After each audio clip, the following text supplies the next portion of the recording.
KC Concepcion's explosive playmaking makes him one of the most dynamic prospects in the NFL draft class.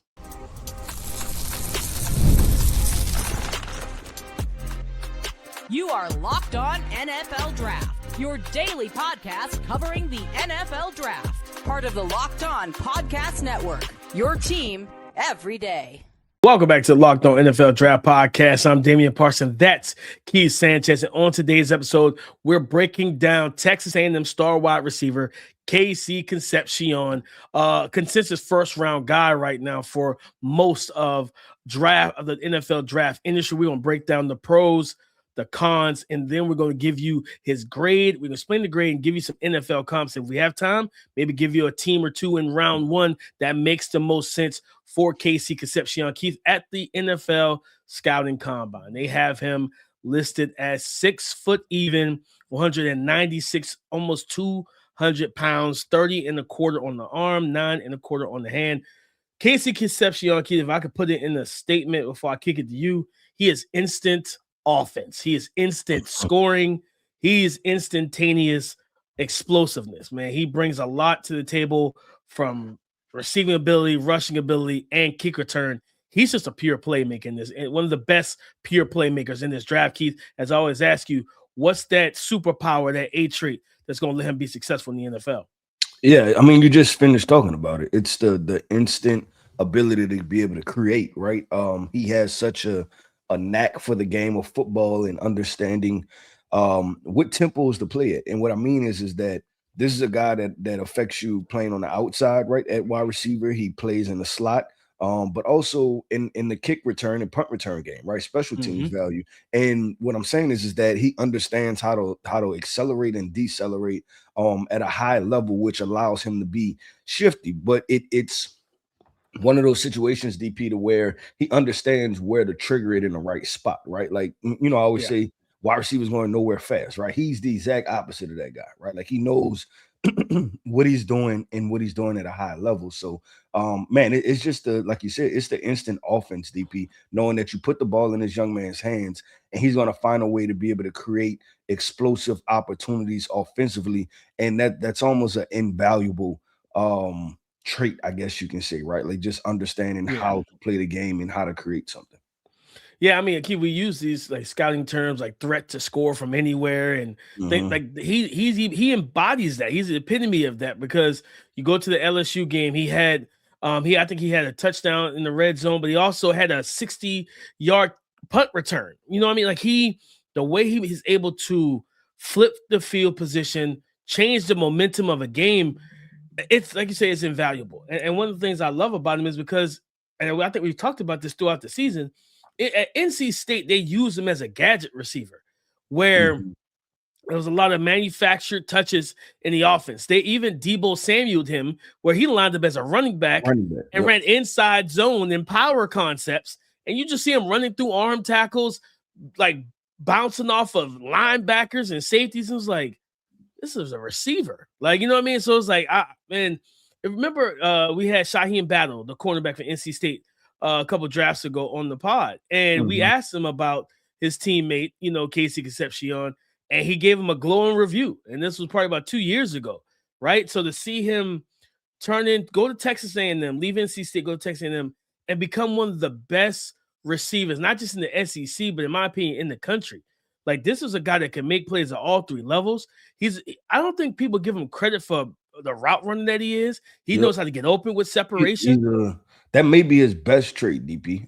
The first trait I talked about obviously is an intangible, but like, just wide receiver trait, it's route running, understanding what to do and how to do it. It's impressive. And just, I think you talked about the conversation that Mansour had about facing him, right? And talking about his release package and how he has such a in-depth body of work when it comes to having releases and getting upfield and, selling certain things to the defensive backs.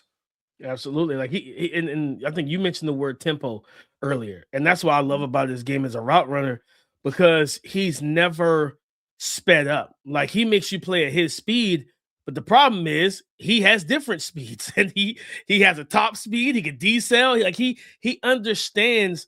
And now I'll say this, Keith, if he didn't, if he didn't have the drops, which we'll talk about in the next topic, in the next segment, I find it hard to believe that people will really have him as a second round pick or outside of the top 15 range.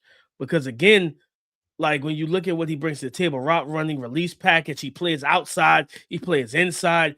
You can run I don't want you running the ball with KC in the NFL, you know what I mean? But he can do it, right? Like he can do some things like that, jet sweeps, jet pop passes.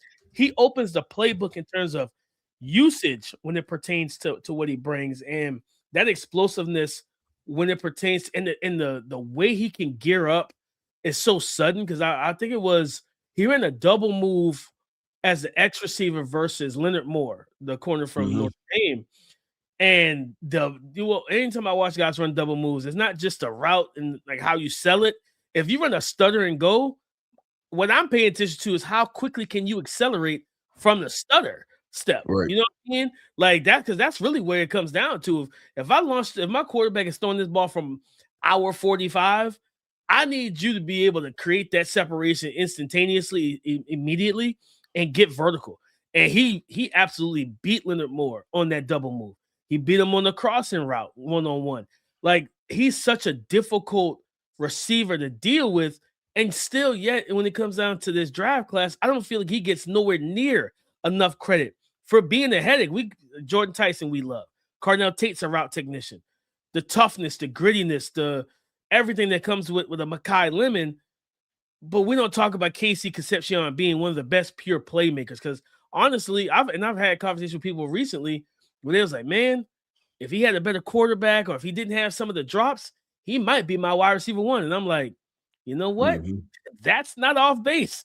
You know, like this dude is absolutely talented, Keith. And I think he's gonna bring the anything. I don't think we really talked about YAC. Like that's special power for him, because you see a guy that you catch the ball in short in traffic.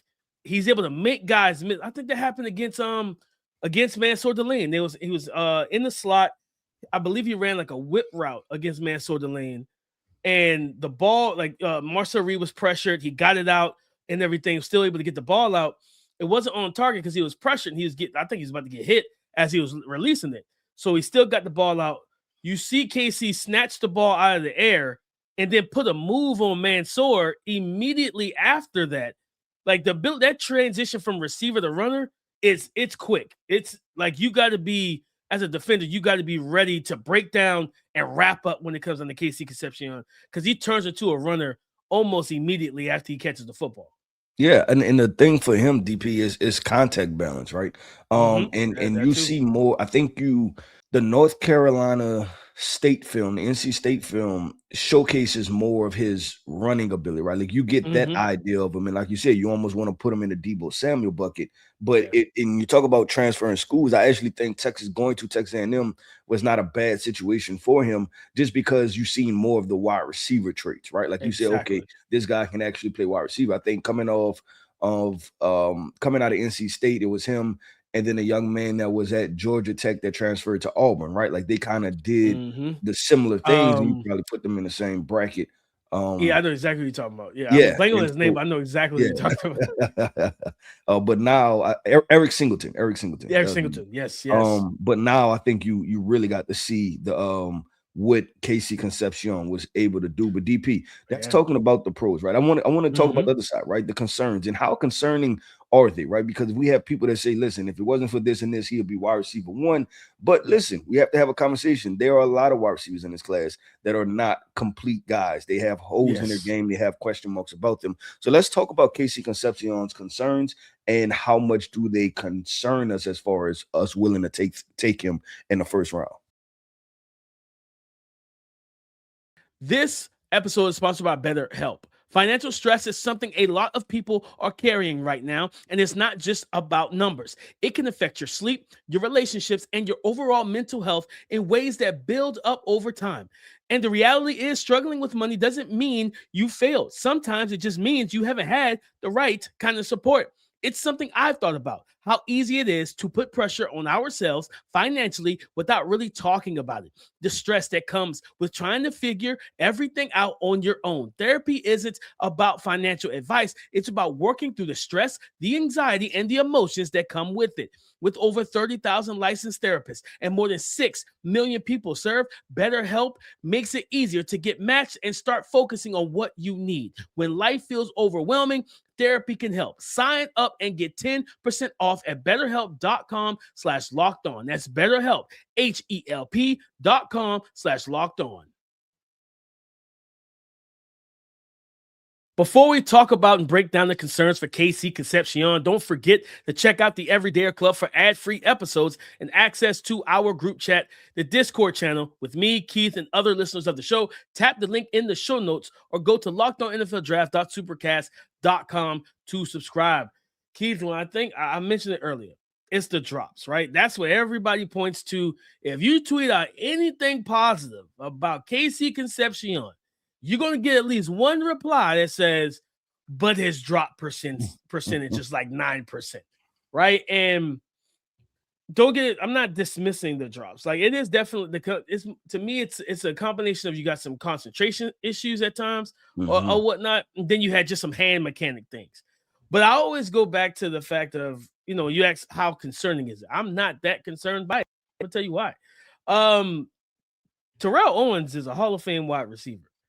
I believe 4 or 5 years of his career, he led the NFL in drops. Like, you know what I mean? Like, he dropped a lot of passes, but he made a hell of a lot of plays. So it's just like, well, you just kind of deal with it, right? But also, I go back to my interview with Tyron Montgomery, the JCU receiver who did not play football his entire life up until COVID, when he ran his first slant in his backyard because his brother's a football player.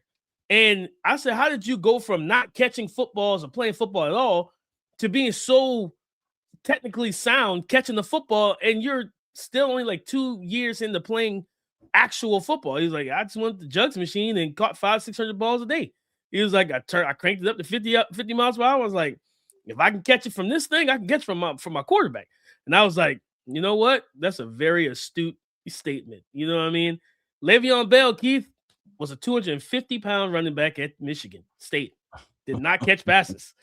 He did not wake up out of the bed year 1 or 2 in Pittsburgh and became one of the best dual threat running backs we've seen, right? So it's something I'm concerned, but I'm not concerned because you look at the gauntlet drill at the combine. He aced it. He caught everything they threw at him, right? Plucking it away from his body, passes that are not on him, outside of his frame, and he's making those plays. So the drops are definitely a concern, but it's not something that's going to me, that should knock him down tiers in this draft class. Yeah, it's a difficult thing to kind of balance, right? With the drops, like there's always the conversation of being a natural hands catcher, right? But then there's always the conversation of matter of fact, it's like 3 tiers: the natural hands catcher versus you can get better at catching the football, right?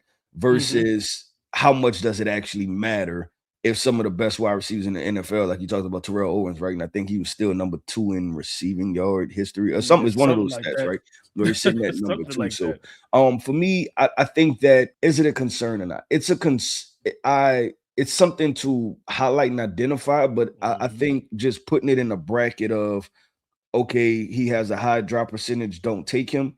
It's not that, because if he's going to be a high volume guy, right, where you're going to have 100 targets for him, in a season, then those 6, 7, 8 drops, right? It's not that big of a deal, especially if he's converting plays, right? Like if you plan on feeding this guy so many targets, 100 targets in a season, what I meant to say is that he's going to make up for that, right? Like he's going to be able to still give you the production, and then also, like you say, like now you have to go through the drops, right? And what are categorized as drops, and are we all drops are not made equl? They're not all equal. That's what I'm trying to say. Like if it touched his hand and it fell, or if he was getting hit while he dropped the football, right? Like there's just different things that come into it. So I where I would take him, DP, I still like him, right? And you talked about him in conversation of the class, where is he a first rounder and things like that. I guess I just let that cat out the head. Like,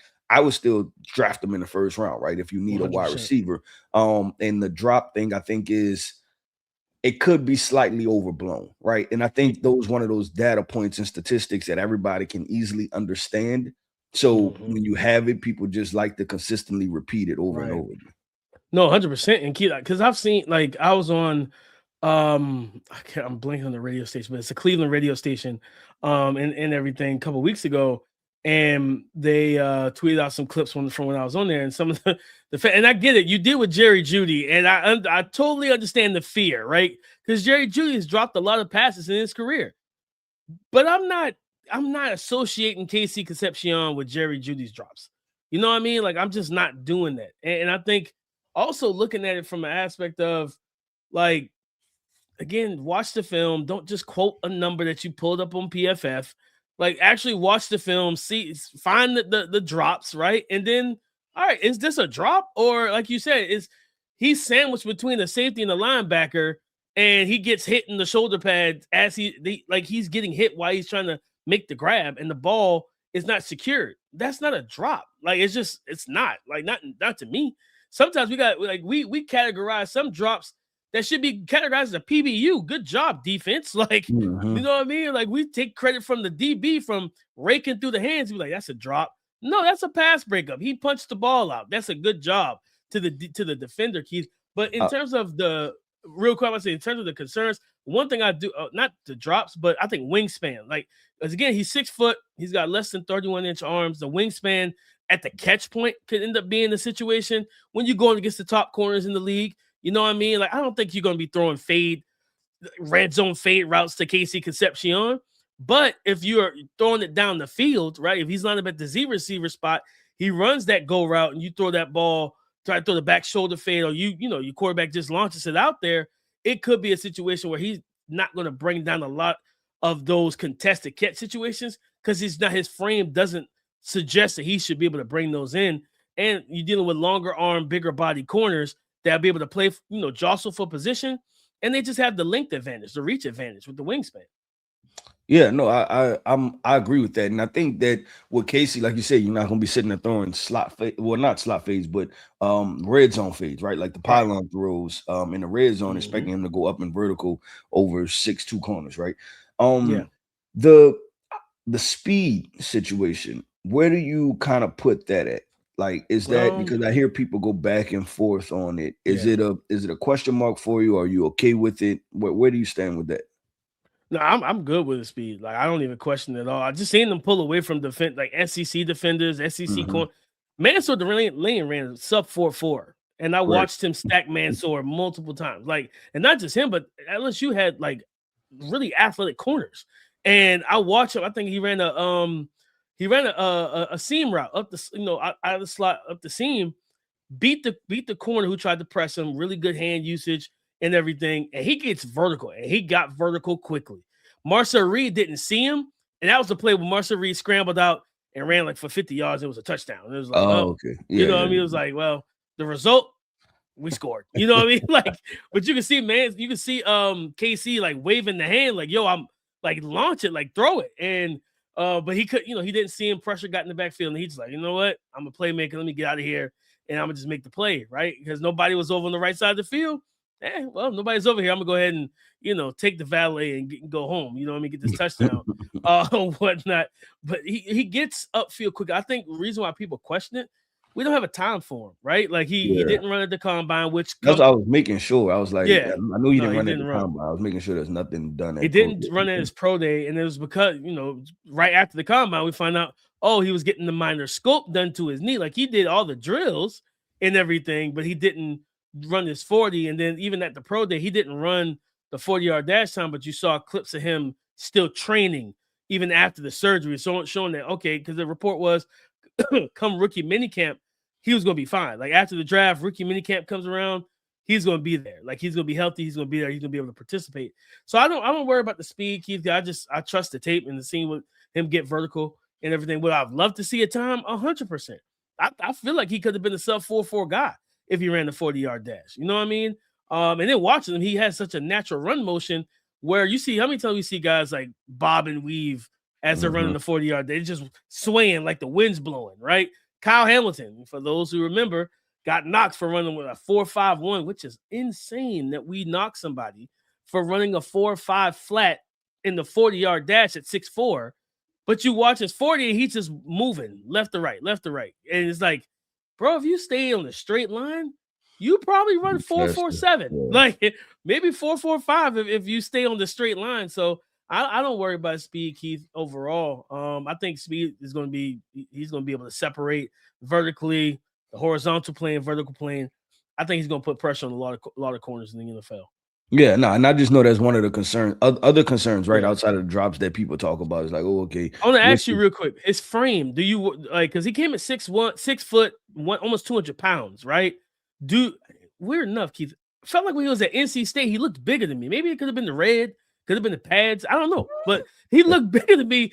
Like when I was watching him at NC State, I was like, he looked a little bit denser than once he got to Texas A&M. He looked slimmer. That maroon, I don't know, maybe it was the maroon. Maybe it was that color that just made him look slim, Keith. But are you concerned like with his frame at all? Like when it comes down to him going to the NFL?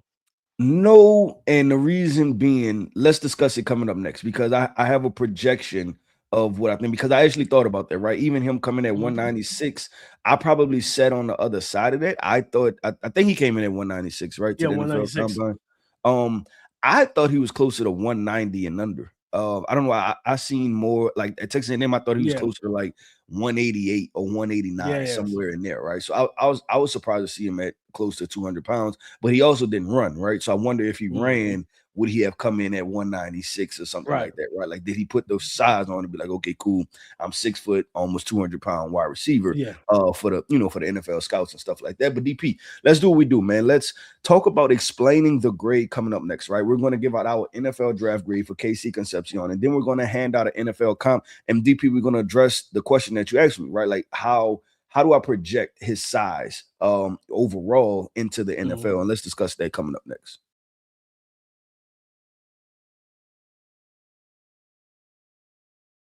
Thank you for making Locked On NFL Draft your first listen of the day, and thank you for making the Locked On Podcast Network the #1 sports podcast network in America. It's all because of you. KC Concepcion, 6 foot, 196, star athlete and wide receiver for the Texas A&M Aggies. Keith, explain the grade. Let's know what grades you have. The comp. Let's talk about the projecting him and his skill set to the NFL. Yeah, I have him at an 85, so right at a first round grade, fringe first rounder. But I think he's a first round talent, DP, and I think and it's weird because Texas A&M is a big school, right? But for some reason, I feel as though his name hasn't caught the same type of buzz that other people's names have caught. And with this draft, DP, as we wind it down, this is where I just go with my move, right? And what I'm feeling, in the sense of the fact of watch the film and who do I think is good, right? And usually that leads you in a good direction. Like if you watch them and you say, hey, this is a good football player, that usually leads you in a good direction for if they will be good in the NFL. And I think once we've thrown out all of the data points, the measurables, the this, the that, right? Like we make this more confusing than what it potentially needs to be at the end of the day. And when you get into conversations of 40-yard dash times and all of these other different things, I think that we also pick and choose who we apply it to, right? And I look at the top of this wide receiver class with Jordan Tyson and Carnell Tate, and I ask myself, why can't KC Concepcion be up there with those guys, right? Like, what have they done that he hasn't done, in a sense, as far as those two guys also have a concern or two about their game, right? And so I look at KC Concepcion, and I think this is a supremely talented young man. And it's going to be all about a spot for him. So I have a first round grade. I'm gonna toss you your grade, and then let's talk NFL comp. So what is the grade that you have on? I have a 8.1. He is my wide receiver 4 right now. Got a first round grade on him, Keith. His grade is very like all these receivers to me are like very closely clumped together. Like Tyson, Tate, Mackay, him, and then you got like Brazel, Boston, Omar, like everybody's in like a jumbled up. Like you're not far off from being wide receiver 7. Like you know what I mean? It's just that's how it is right now for me. And yeah, I got a first round grade on him. I think, this is a guy that, and to your point, Keith, because I'll tell you straight up, like, you're 100% right. You look at Mekhi Lemon, who ran his pro day, which we know we don't really trust pro day times a lot of times. You know what I mean? Because they're not the same thing as a combine, right? So Jordan Tyson, I think he's going to be doing the workout in 9 days. I think April 17th, the week before the combine. I mean, for the NFL draft, supposed to be doing like drills only, so no 40 time for him and everything, Keith. And depending on what scouts you talk to, it matters or it don't matter. You know what I mean? So with KC Concepcion, like, he absolutely has a case to be mentioned in the top in that bucket of the best receiver in the class. Like, I know Cornell Tate's been the top guy for a lot of people, but I just think that it's a safe floor. At the ceiling, I question the Cornell Tate. I think Tyson has a high ceiling. I think KC Concepcion, the athleticism opens that the roof so that they can kind of skyrocket up. So yeah, Keith, I have a first round grade on him. He's been a first round prospect for me all season, just watching him just mature his game at Texas A&M. Yeah. All right, I'm gonna go with this. Let's talk NFL comp DP. And I have two names. Okay. And this was difficult. This was a more difficult NFL comp thing that I had to come with. One, because obviously I thought about the 40-yard dash time being a concern. And so I had to figure out a guy that was, I guess, I won't say slower, right? But that was still really productive in the NFL. And if you're, the top end speed, and like, what role do you have? One, I thought about Jarvis Landry. That was one guy I thought about for NFL comp. Two, I thought about Robert Woods, coming out of USC, effective wide receiver for the Los Angeles Rams. But the one that I think I like the most is Calvin Ridley. I went with Calvin Ridley, and they were very similar when it came down to a height weight. We just said that KC Concepcion came in at 6 foot, 196 pounds. Calvin Ridley left Alabama. He was 6 foot, 189 pounds, and he ran a 4.4 40-yard dash. So, I mean, if KC Concepcion, which we don't have a 40-yard dash time on him, if he's a tenth of a second within that, right? Like, I don't mind that comp. And I think both of those guys win because they have the quickness, the ability to accelerate, decelerate, is big time for them. They're going to win by separating, right? Like, they're not vertical, ball getters and just contested, but they're going to win with, and you can put them in different spots. And they're prime candidates for quick screens, bubble screens, get them the ball quickly and let them use their agility to make people miss. No, I like that Calvin Ridley comp, Keith. My comp for him, it's kind of a little bit of a throwback name. Emmanuel Sanders is my comp for him. Okay. The body type was so similar to me. Emmanuel Sanders was a guy that had I believe he had 4.4 speed, or not. If he didn't, he was close to it. But he had the speed to win vertically coming out of SMU back in 2010. I'm trying to look. Yeah, so he ran 4.4. He ran 4.4. He was explosive. 4.4, 39.5-inch vert. He ran a sub 7 3-cone with 6.64. He ran a short shuttle in 4.1 seconds. Right, like his arm length was longer. That's the thing. He had 32-inch arms compared to 30 and a quarter for Concepcion, but just the way that they won speed, explosiveness, but it was the technical aspect of it, of being able to decel, being able to win with routes. And then he was one of the toughest receivers too. And he was such a clutch playmaker, because I think he wasn't on that 2015 Denver Broncos championship team. Yeah, he was. Yeah, him and Demaryius Thomas. Yes. Him and rest in peace to DT. Him and Demaryius Thomas, Peyton Manning, CJ Anderson, the no-fly zone on defense. But Emmanuel Sanders, I truly feel like he's one of the forgotten wide receivers, because he played well in Denver. I believe he started his career in Pittsburgh, and then he also went and played in San Fran. He was just he was good wherever he went, man. And he was, Keith, we don't say this a lot about a lot of receivers. He was QB proof. It didn't matter who he played with. He was productive. And I think that skill set reminded me a lot of KC Concepcion, where it's like, hey, I may not be the biggest and the strongest guy, but you're going to have a very hard time trying to cover me one-on-one. I can find the soft spots and zones, and I can create YAC once the ball is in my hands, and I got the speed and explosiveness to make you pay for bad angles. I think Emmanuel Sanders, that's my comp that I landed on for him. It's been a lot of different comps that came in my mind, but that was the one I was like, you know what, this one feels good.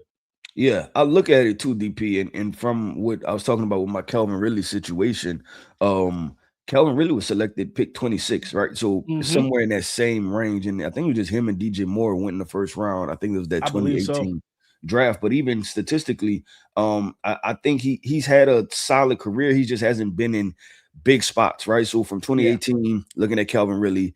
So this is what he had. He had an 800-yard season, another 800-yard season. Then he went for 1,300. 2021 looks like he was injured because he only had 200 yards receiving.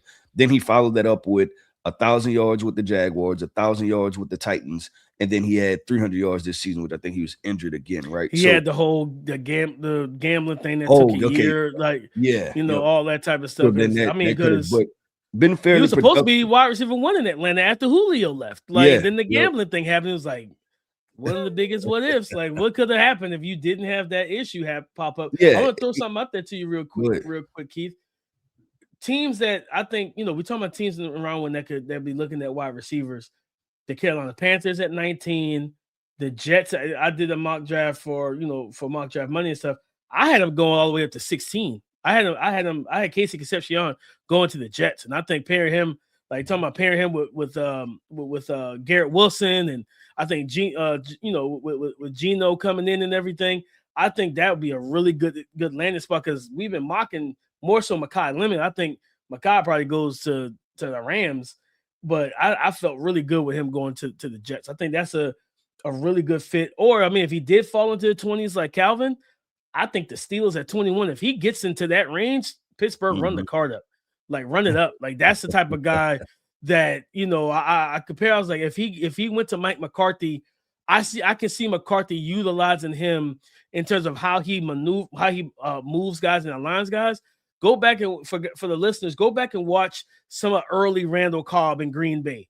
You saw Randall Cobb in a slot. You saw him in motion. You saw him in the backfield. I'll never forget when they played the Patriots, and it was that year they won the Super Bowl, and it was like Tom Brady, Darrelle Revis, and Bill Belichick wanted Revis on Randall Cobb so bad in that game. Mike McCarthy said absolutely not. He lined him up in the backfield, early in the snap, and before they snapped the ball, they would quickly motion him out and get him on a linebacker. He was like, I'm not letting you put Revis in one-on-one situations against Cobb. We're not doing it. So I think that you could see some of that usage of just creating easy receptions for KC Concepcion and that Mike McCarthy offense. Yeah, agree. I think the best thing is that this young man is versatile, right?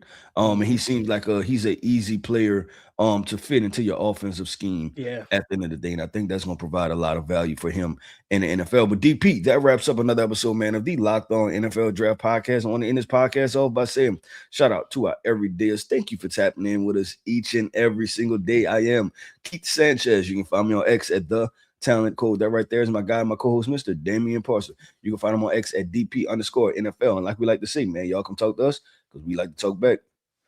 Go subscribe and follow for on YouTube, wherever you listen to podcasts, to get the latest episode as soon as it is available. On tomorrow's show, we're going to talk about wide receivers a little bit more and do some perfect pairings and put some guys to teams. Which teams really make the most sense to help these young men be their best selves in the NFL and have successful careers? We'll talk about that on tomorrow's show. So come and join the conversation again tomorrow on the Locked On Podcast Network, your team every day.